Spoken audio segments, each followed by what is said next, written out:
ఓం నమో శ్రీ లక్ష్మీ వెంకటేశ్వరాయ శ్రీ మహాగణాధిపతయే నమః.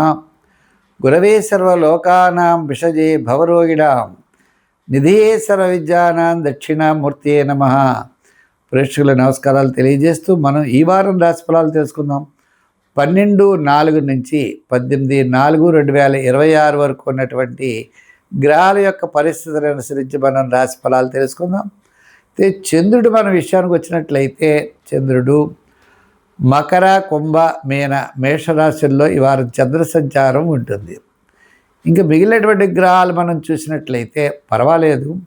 అయితే మిథున రాశిలో గురుడు, సింహరాశిలో కేతువు, మీనరాశిలో మనకి శని, కుంభరాశిలో రాహు. ఈ విధంగా గ్రహాల యొక్క సంచారాన్ని బట్టి మనం చూసినట్లయితే ఈ వారం రాశి ఫలాలు బాగానే ఉంటాయి.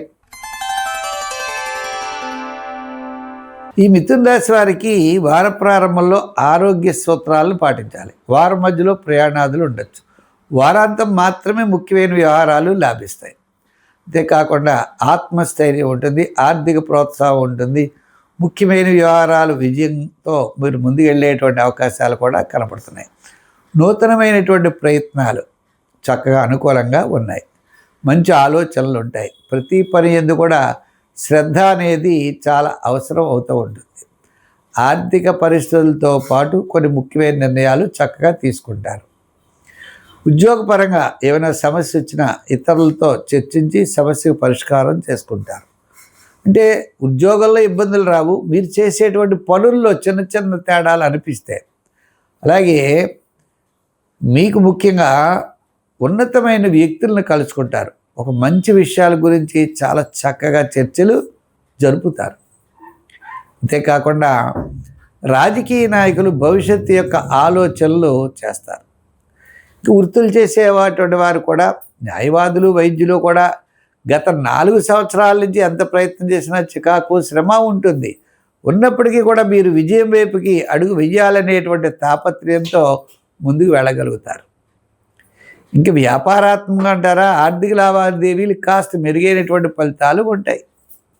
గతంలో వాటికంటే కాస్త మెరుగ్గానే ఉంటుంది. అంచేత మనం ఏ విధంగానూ కంగారు పడవలసినటువంటి అవసరం లేదు.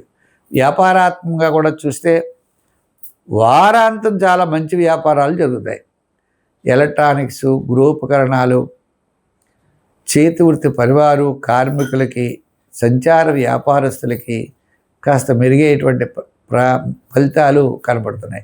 లేదా మొత్తం మీద ఈ రాశి వారికి పర్వాలేదు, కానీ ఎక్కువగా శివారాధన చేయవలసిన అవసరం ఉంటుంది. గురువారం నాడు తప్పనిసరిగా మీరు గురు చరిత్ర చదువుకోండి, దక్షిణామూర్తి స్తోత్రం పఠించండి. ఇంకా మీకు ఇంకా బాగుండాలి అంటే గురువారం నాడు అమ్మవారికి పసుపు ఇవ్వండి.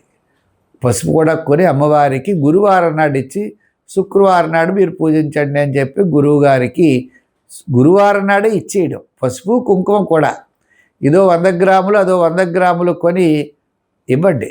ఉంటే మరి కొట్టించుకోలేం, కానీ మంచి పసుపు కనుక ఇచ్చినట్లయితే కూడా గురుబలం తప్పనిసరిగా పెరుగుతుంది.